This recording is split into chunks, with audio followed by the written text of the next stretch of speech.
nalelela nanyo yonde ya nangai nasengana nanyo Yesu mosungi nangai ngai nalelela nanyo yonde ya nangai nasengana nanyo Yesu mosungi nangai.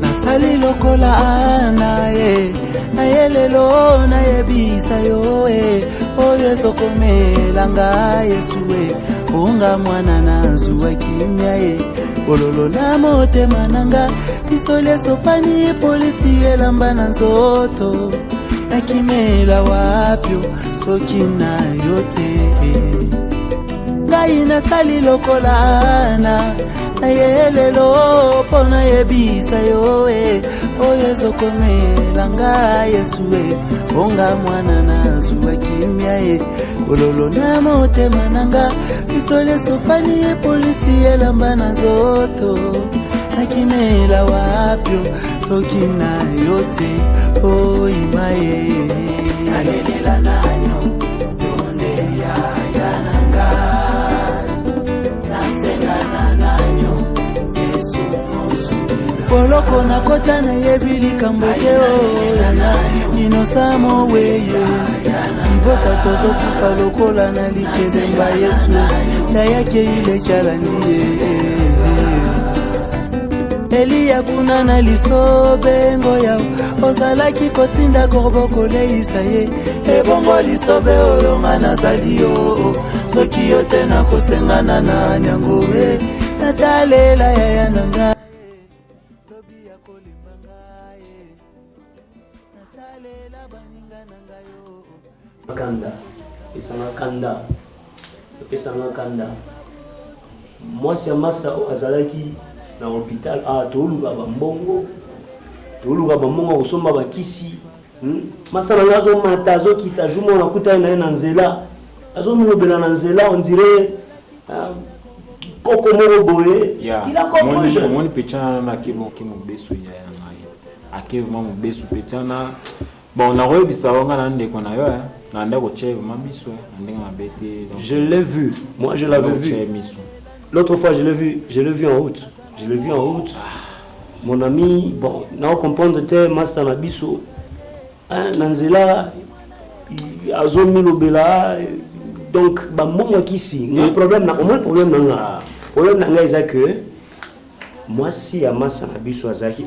Ya momo na ba église mususu na comprendre. Kala mon elo o esale elo pechona kenya.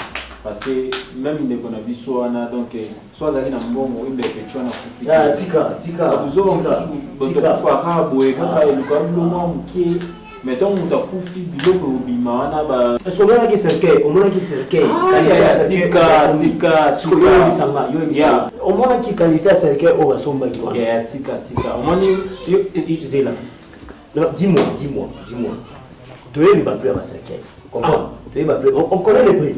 Donc, c'est que on a moins cherté. Si on avait pris cet argent-là, nous allons acheter les médicaments. Nous sommes ici. Mais tu as un enfant. Il y a un mois de manière à repos. Il y a des moi, ça camarade a dit, moi, ça fait un amour au tombeau. On les achète. Et l'on les achète.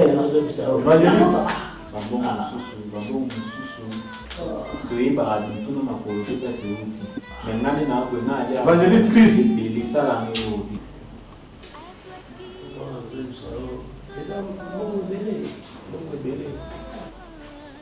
Yesterday.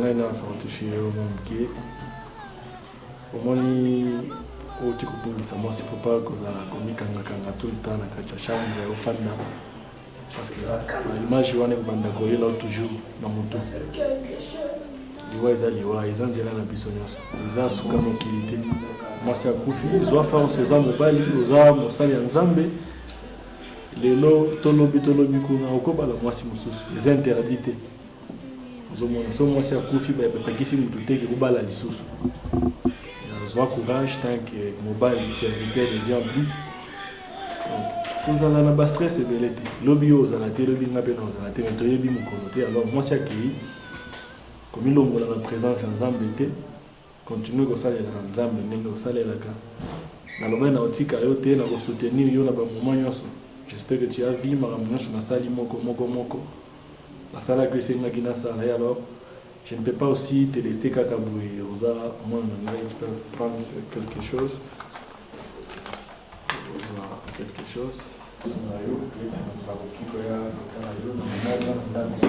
mais faut pas que ça me stresse bien l'autre niveau voilà les as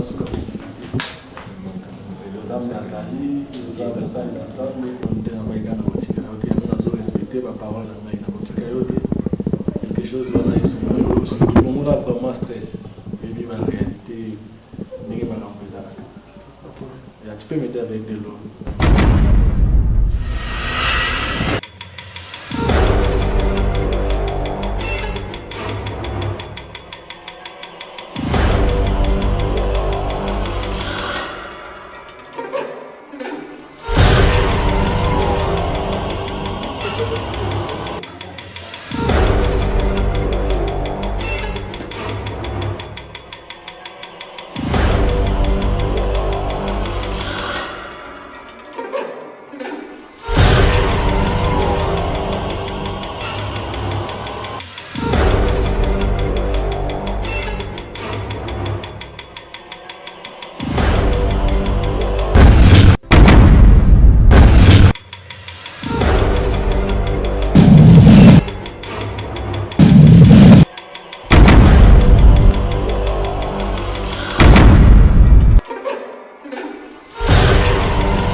Merci. Tout le monde a une NASA pour c'est ma belle vidéo.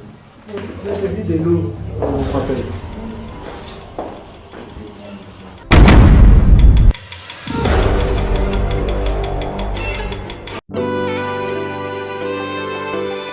Kolo, toyemba lisunani. Tika toyembela yo. Tombo mana olibela mukozi amoro. Tombo ma lelo. Kuma mama siya na yo masia chomba ma nanyango toyemba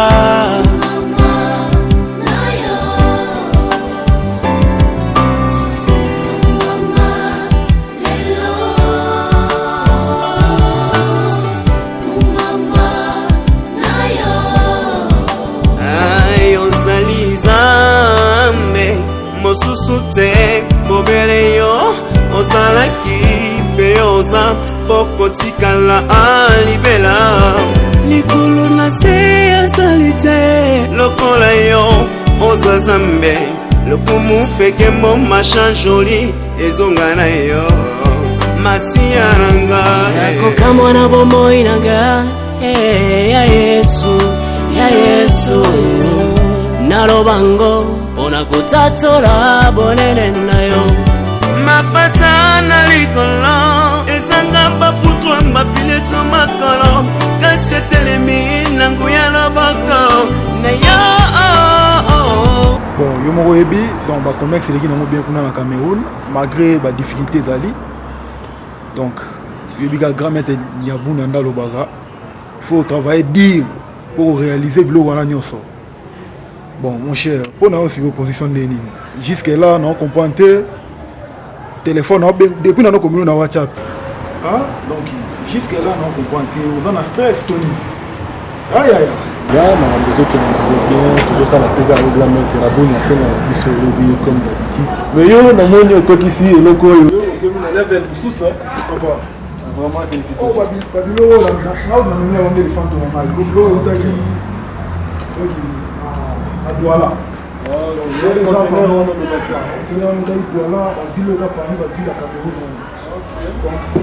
on Pas faux d'abord. Donc, on est là dans les fans de Ebi. Les fans à l'issue qui est dans la classe, à ça va venir né vanille papa. Tous les mots. Ya, nga na salaki commande moko na Lagos ya ba orange chimie balé zoya na ngo kalaté. Grand maître azopesa makambo, tozopesa pe oyo azosenga tosala. C'est ça l'évolution, donc il faut que l'on monte. Mais eza eloko ya bien na moni quand même. Oui. Moi, ils ont très propre. Le monde qui est dans la qualité. Tu vois, on a dit que jusque-là, je ne comprends pas. Vous avez un niveau en été. Vous avez un niveau en été. Vous avez un niveau Mouton n'a pas de moi, ça négligent. Non, ça n'a pas de niveau en été. Alors, il faut que vous ayez un bateau. Bon, il y a maquillé, les amours ont maquillé, parce que ça va dans note. Bon, il y a ça, les amours ont maquillé. Et puis, il y a une agression trop dans la banane. Oui, une agression trop dans la banane. Sacrifice, tout ça, les amours dans la banane. Il y a des moi na au transférer les marambo tout au sala mais moi na comprendre ça qui a commenté moi na comprendre que l'esprit mais ça va faire de moyen comprendre les vérités alors on va tel père tel fils ceux qui ont encadré bien comme on le voit comme habité peut-être dans une matière comme moi peut-être qu'il a habité parce que ngai ngaza mungala donc moi na faut za matila na olanda ngai il faut encadrer ça mon oui na initier à la calme mais faites très attention. Il dit qu'il sera perdu de ma campagne. Il dit qu'il est faux. Pour ça, on a fait un faux. Jusqu'à là, on a dit non, tu as non, il y a une voiture. Il y a beaucoup de gens.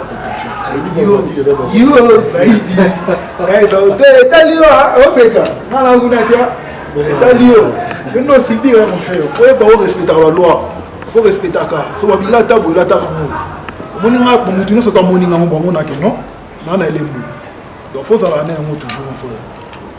Est-ce que vous avez bien l'homme dans un moment dans un temps? Ah, yo niveau on avait dans la série. Des matins à niveau à regarder. Yo matin déjà. Ah, c'est que position de. Comment t'attends quand tu vas être mon bon nom? Moi je suis champagne au hôtel à Douala on a pas quoi. Ça me dérange pas. Oh, OK. Mais yo leader. Ah mon cher.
Kolo, toyemba lisunani.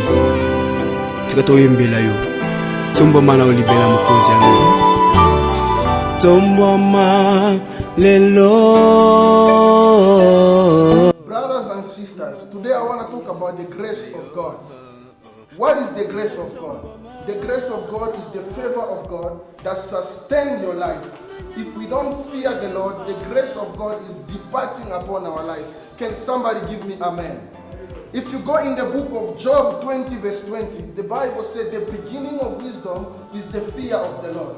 We need to be afraid of God. We need to respect the word of God for the grace of God to be there. The grace of God is what sustains you. The grace of God is unmerited favor. But if you don't fear the Lord, the grace of God will not be upon your life. You need to fear the Lord. For the wisdom of God to operate upon your life, brethren, you need to fear the Lord. You need to ask for the grace of God. If you don't fear the Lord, the grace will depart upon your life. The grace will depart upon your family. The grace will depart in your home. It cannot be there because we are seeking miracles. For the scripture says, seek first the kingdom of God. And when we find the kingdom of God, then we're going to see the miracles of God. For the scripture says, when Paul came upon the disciples, he asked them, have you received the Holy Ghost? They say we have not received the Holy Ghost. We need to be determined on receiving the Holy Ghost, not receiving miracles, not receiving things of the world. Hallelujah. Not receiving things that is going to lead us out of the word of God. If we don't seek the presence of God, we cannot find miracles. Brothers and sisters, let us focus on seeking the Lord. Miracles will pass away, but the word of God will be established in our life. Let us seek God. Let us seek God with our heart.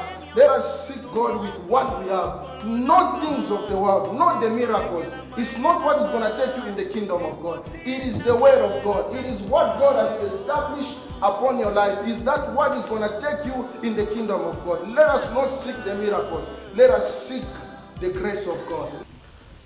Yeah, lobby, je ne pense pas qu'il nous en a parce que nous en avons rendez-vous et nous en avons ça là. Ouais, nayamba qui appelle ya pasteur John mobile ya mama nana. Tout ça va traiter mon confort tout ça là na lobby. Yeah, c'est pour cela nous attendons on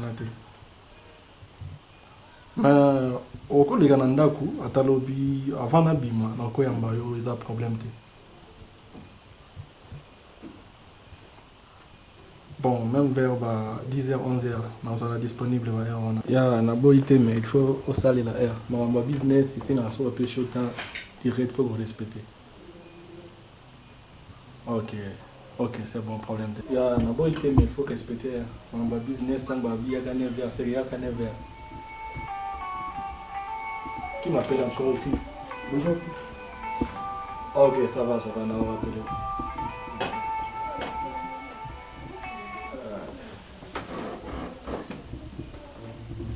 Ok, c'est bon. Lobby. D'accord, merci. Évangéliste. Bonnie. Naza très bien. Nzambe papa. Merci beaucoup papa. Papa, na fandaki na ndako. J'ai analysé tout ce que tu as fait pour moi au moment du deuil, pour l'enterrement de ma femme. Donc je me suis dit, si tu n'étais pas là pour moi, donc les choses devraient être vraiment très compliquées pour moi. Je me suis dit, si je l'étais, ça sera vraiment un signe d'ingratitude. C'est pourquoi je me suis dit de venir vous remercier vraiment papa. Je suis vraiment très reconnaissant, que Dieu vraiment vous bénisse. Merci vraiment pour tout ce que vous avez fait pour moi au moment des deuil. Vous m'avez vraiment consolé, vous m'avez soutenu pour toutes choses. Donc merci vraiment beaucoup. Alors j'ai compris, avoir des hommes de Dieu comme vous, c'est vraiment une grande bénédiction. Je suis vraiment très reconnaissant, papa. Merci vraiment pour toutes choses que vous avez fait pour moi, papa.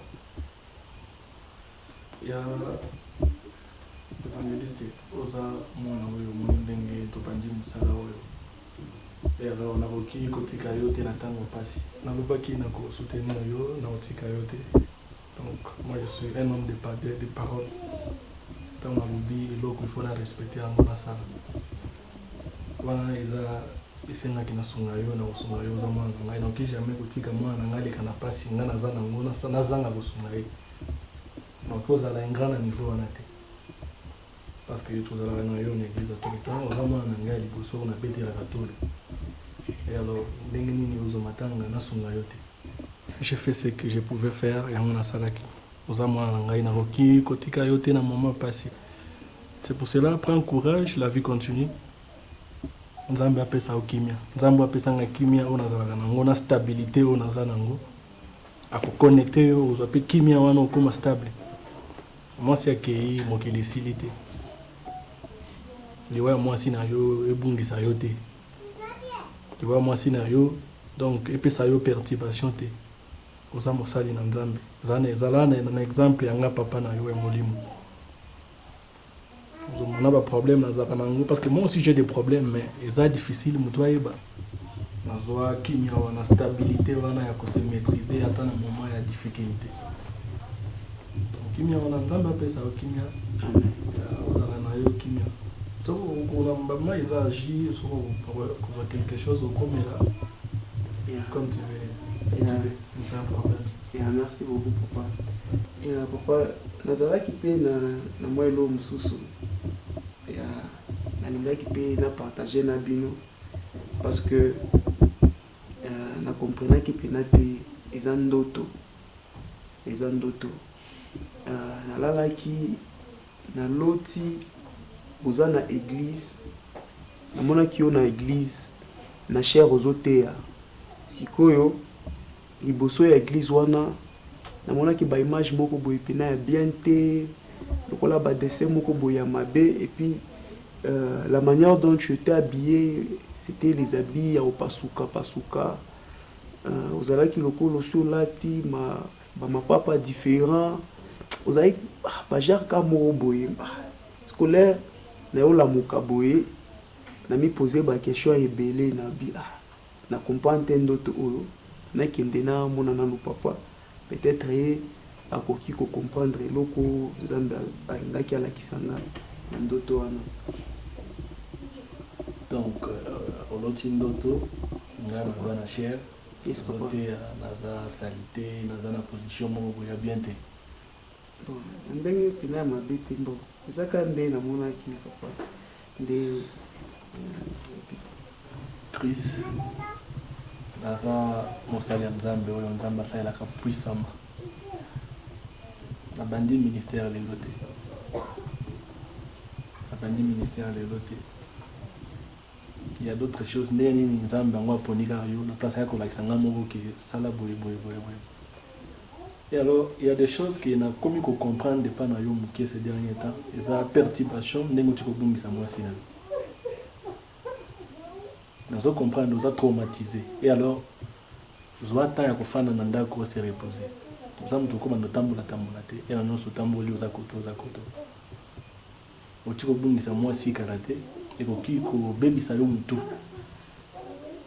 oza na maîtrise te ozo comprendre makambo ndenge ezotambola te nga naza mosali ya nzambe pourquoi yo okomonela nga ndoto ya bongo yo oza nani mpo lotela ngai bino boza bana bobandi makambo ya nzambe sika boza babebe spirituel soki lelo bato bazobenga évangéliste eza ngai parce que yo osali alliance na nzambe Dieu te connaît et alors nzambe mpo na nini taleka na nzela na ngai aya kolotisa yo ndoto mona ngai sali te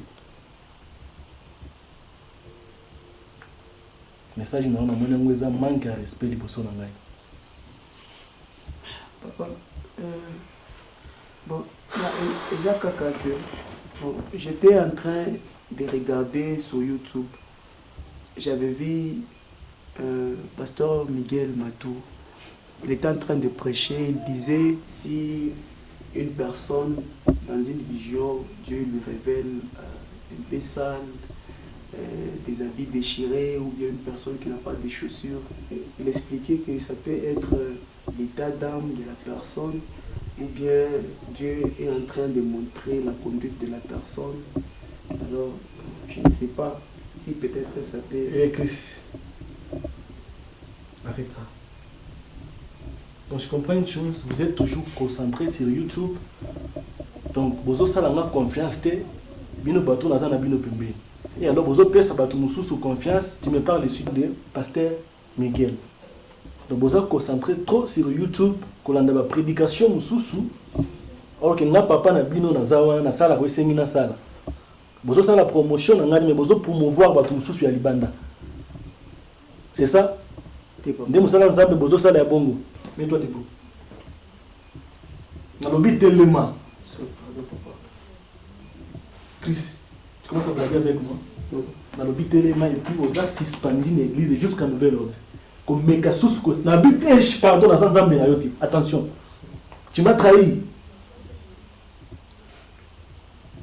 Bana ngana zo bete na tono na musala zo tala tongo midi pourquoi ozo lekisa tala kolanda basali ya nzambe mususu soit disant la pasteur na YouTube. C'est on a terre bino bozo kwa na ngote. Ukotika na kosimba susu lo bata moko na church te. Oza suspendu ti mona obenga yo zonga ndo zongi. Bima banda. Je dis dehors.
Dernièrement, on a fait un musicien moi en YouTube. C'est un frère vraiment. On a senti qu'on a eu un chant en groupe ça, mais pour la musique, on a fait la musique. Donc, on a senti présence et esprit de la musique. Et avant de venir à bintu ya esprit, banaimba mubaya sana. Présence haina mon musique. Non, c'est ça. Musique ya leo. Beko naimba tu banapanda kushare, banaimba. Esprit haina mon musique. Abaimbe bien. Unajua muziki ya mingi inakuwa ya fujo sana. Les gens abaimbe tena saa kishi kuimba mu volonté ya Mungu. Kila mtu anakuwa imba deja ke bamuone. Nasikia. Mais comment évolution ya kanisa yako? Mungu anasaidia. Mambo yote iko bien. Tulienga kanisa hapa dernièrement inaisha. Tunaokia tukweka malata na ma sound system biote bikwe bien. Mungu anasaidia. Mungu atoe sifa. Mishi mambo yenu na mweka kanisa kunaenda je? Mimi ni évolution normale. Mimi niko mtumishi wa Mungu mwa puissant. Il y a des choses qui nazo sala oyo batu mususu basala ka monter na l'église na bango. Nzambe ko sala la ngai puissamment église tongami makambo minene nazo sala nazo kanisa kutu na sala cellule mususu na Chicago na États-Unis. Parce qu'il y a des gens qui m'appellent pasteur, tu veux souffrir, tu dois pas sans Nzambe na yo. Non, mon quoi kimia, mintakuya comme c'est déjà quelque chose, ni kazi ya Mungu tu. Sasa Mungu anafanya hatuwezi kama limiti tu tukue mu Afrique du Sud, Mozambique, Zimbabwe, Congo no. Il y a des Américains wenye wanapenda vile bashiki mahubiri yetu, participer na ile kitu shitu kuna ndani. Babeneficie na ndio vile. Hapa nilianza kuwaza na mimi kuinvite kule Cape Town kule ukuye uhubiri, ukuwe mambo moya ya kushofe mkini njoo ile Cape Town inataka revival sana. Utakuwa desi. Mimi ni mtu wa miradi. Mimi ni pasteur wa miradi. Mimi nifanye mizaa kazi ya Mungu. Natembeza bisheta, naponesha bipofu banaona. Nafanya miradi ya mingi sana mu Afrika ici. Hapa muhimu na wakati bananitosha meilleur pasteur wa Jobu. Donc Mungu anitumikia mambo ya mingi sana, ameevolution bitu yote vraiment ça va. Mungu anafanya quand même évolution mambo yote ni bien. Yes, man of God, there's this vision that I've been having. It's really disturbing me. It's really keep coming in my spirit. And I saw you in this vision. I saw a dark cloud upon you. And in the same time, I saw you again. You were preaching in the service, and you were not facing what the Lord wants us to do. To go back to God. That's what He wants. Okay. Do you know my son, Chris? Chris. No, because long time I've been here, I've never hit such a person. Chris, Okay, man of God. I will pray about that.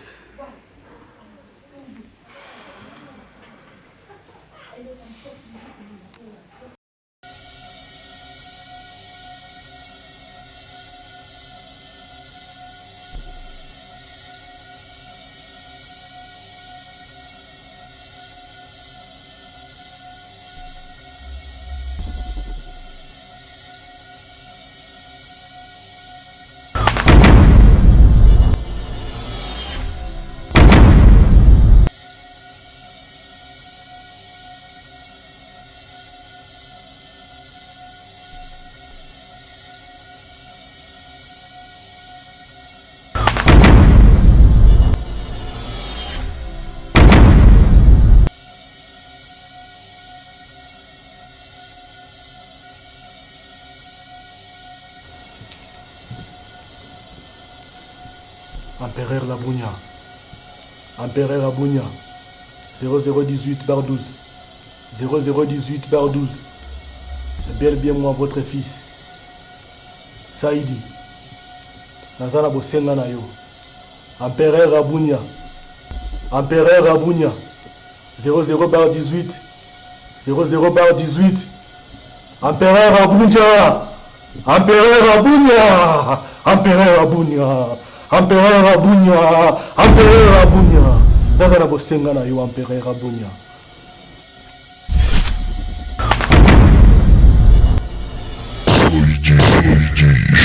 Je suis là, Empereur Abunya.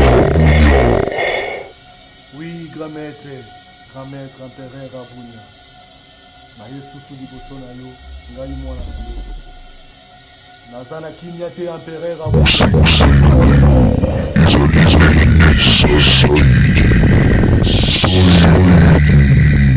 Empereur Abunya, oyebi nazali mwana na yo. Nyonso oyo osengaka nasalaka. Naza na kimia te Empereur Abunya. Sacrifice oyo nasalaki Empereur Abunya. Mwana wana Karen akomi kobimela ngai Empereur Abunya.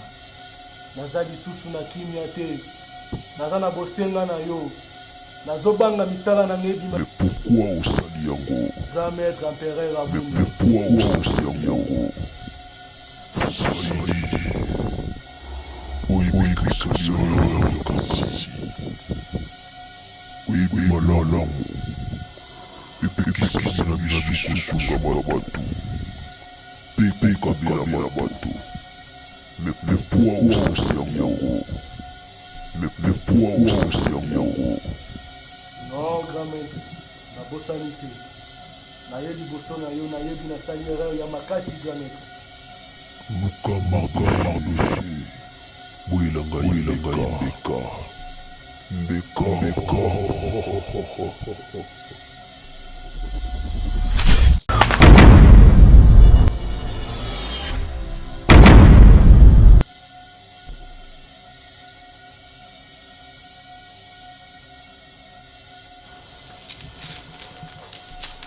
Rabunya, Rabunya, Rabunya, Rabunya, Nalelela nanyo yonde ya nangai. Nasengana nanyo Yesu mosungi nangai. Ngai nalelela nanyo yonde ya nangai. Nasengana nanyo Yesu mosungi nangai.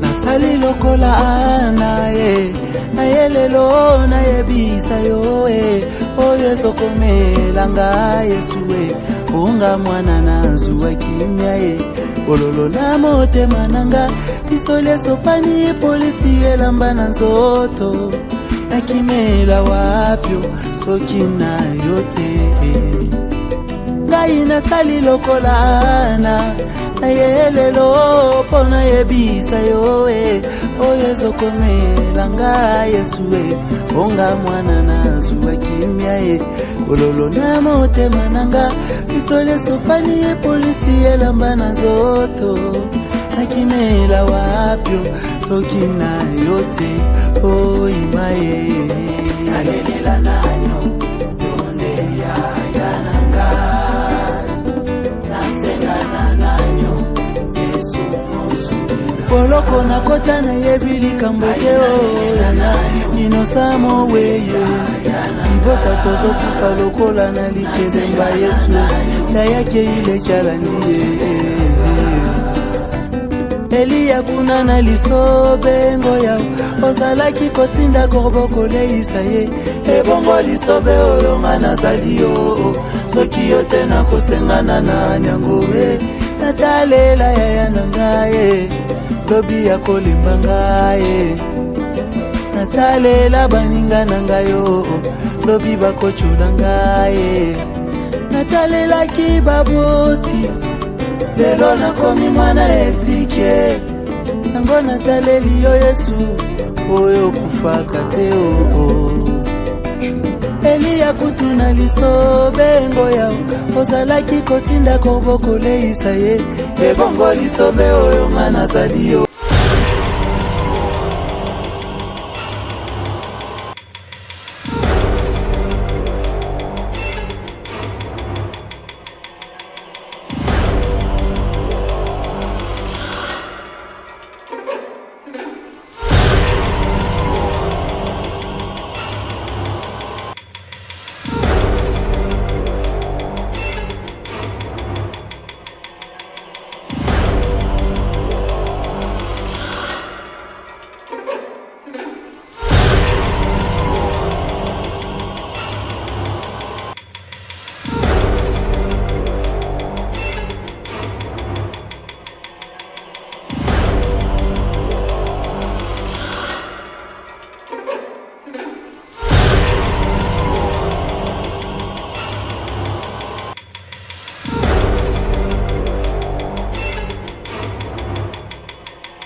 Wache watoto ndogo wakuje kwangu, ufalme wa mbinguni wao. For us to get in the kingdom